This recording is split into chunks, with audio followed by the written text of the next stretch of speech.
Ladies and gentlemen, welcome to this brand new video here on the channel. Today we are going to be repairing this damaged Samsung Galaxy S20. This S20 has gone through a bit. As you can see, the touch in the top part of the display is the only place where it works, and in the bottom right corner there's a black dot. The display itself could have been the only thing I were to change out, but I thought to myself that I would not be able to bend the parts of the frame that are destroyed back out, so I purchased with both a display and a frame. We're gonna start off this repair by just putting the phone on the heat plate and letting it cook.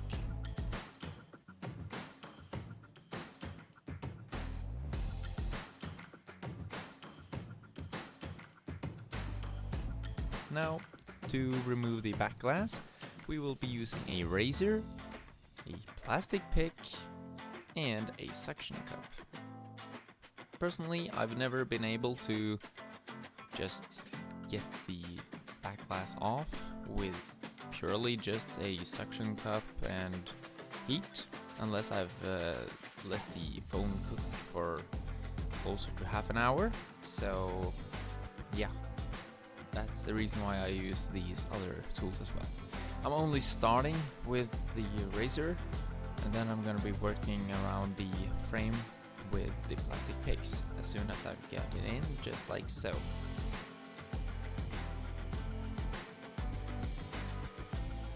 As you can see, I've had it on the heat plate for a while, so the adhesive is easily removable, and that makes for an easy entry.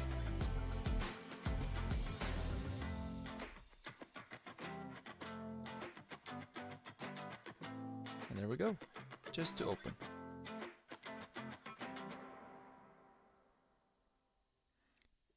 Moving on, we could look on the back here on the panel that there is a miniature board.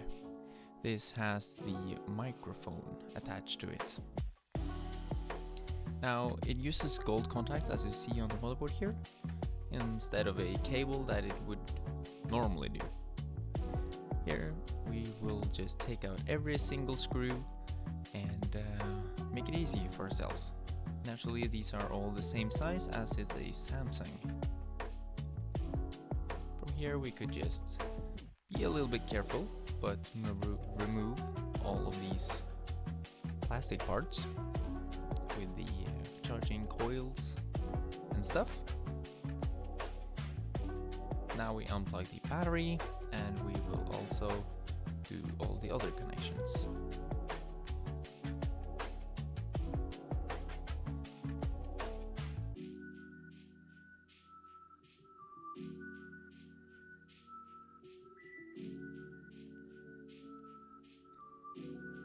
For the bottom speaker, and here we will also take off the two cables that are able to be taken off. Lol. Then there's also 3 screws. These have a slight different size than the rest of the screws, so be sure to, well, do that.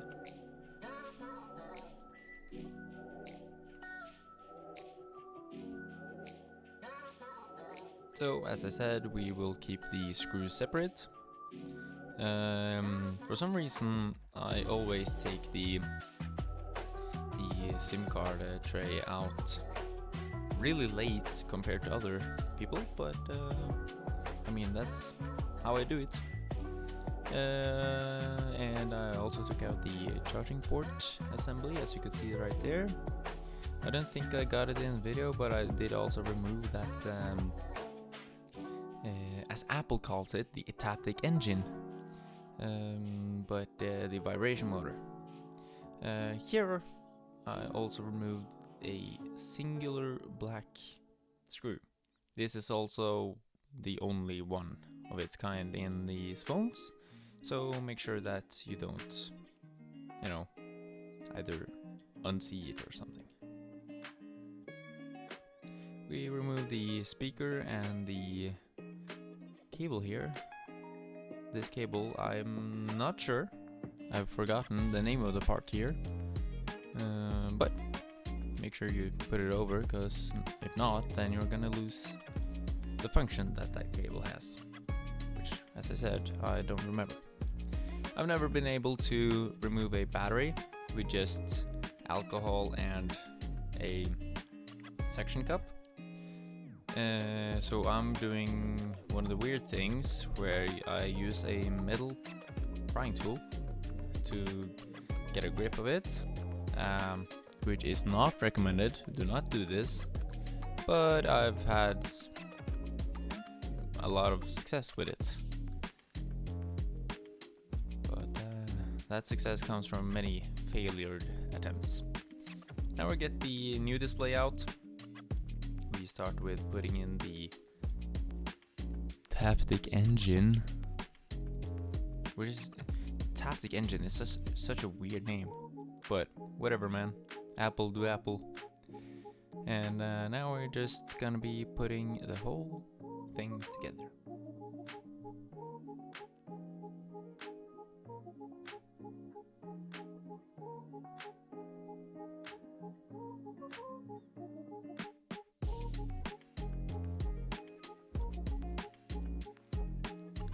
Now, putting in these parts, usually like the smaller circuit boards, into phones, especially Samsung's, in my opinion, has always been a bit weird. They never feel like they sit flush or anything. Really weird. Even though they do. But as you see on the left side, you have these contacts which contact the frame, and they are just weird. Those are the weird ones.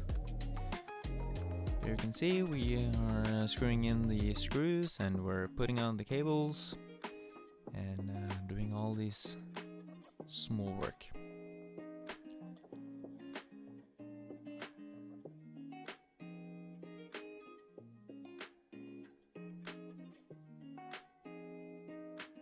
Now to put in the battery, then we could put on the flex cables, and this one was the one for the display itself was really hard. It was, I mean, in these phones it shouldn't be any special extra length or something, but it was really tight, but it was fine. Now it's just the last screws and put on the back glass, and that is it.